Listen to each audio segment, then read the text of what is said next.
Je m'appelle Maurice Beaufort, je suis luthier. J'ai commencé mon métier en 1986 et aujourd'hui je suis installé à Besançon depuis 2005. Le métier de luthier englobe presque 3 métiers, on pourrait dire.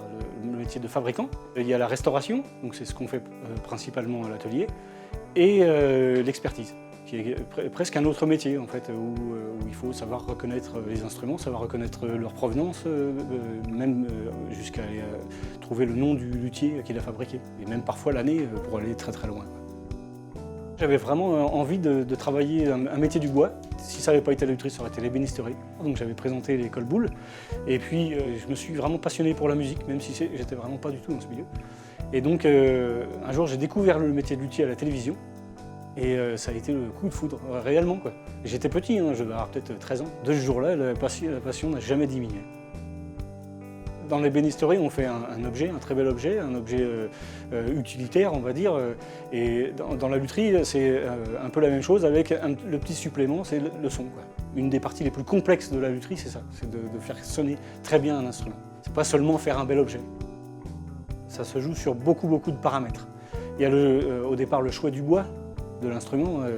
C'est très important de bien choisir son bois, l'épicéa ou l'érable. Il faut que ça sonne bien. Et puis après, il y a tout. Dans la conception de l'instrument, il y a les contours, le modèle, et puis la forme des voûtes, la partie bombée, hein, dessus et dessous, les épaisseurs, tout ça concourt à donner un timbre, une sonorité. Pour moi, c'est important que les gens nous voient déjà travailler, qu'ils se rendent compte que c'est pas fait ailleurs, ou voilà, qu'il y a encore des gens qui travaillent sur leurs instruments. Et en toute transparence, c'est-à-dire que les gens, s'ils veulent, peuvent regarder la réparation sur leur instrument. Les JMA, oui, ça fait plusieurs années que j'y participe.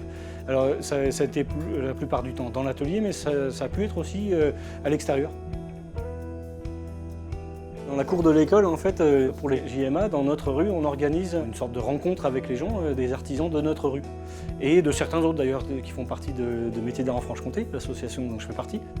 Et ils vont découvrir un métier, avoir une petite idée de ce que c'est que cet artisanat particulier, quoi. Parce que généralement, on a une petite idée de la fabrication d'un meuble, mais un violon, on n'a vraiment pas d'idée, même ne serait-ce que le bois. La question la plus courante, c'est qu'est-ce qu'on utilise comme bois? Je pense que c'est important que ce soit montré nationalement, dans un même élan en fait. Et puis surtout qu'il y ait une publicité qui soit faite. C'est pas forcément évident pour des artisans, des petits artisans, de faire une publicité nationale. Et donc de se regrouper ou d'être regroupé de cette manière-là, c'est drôlement important.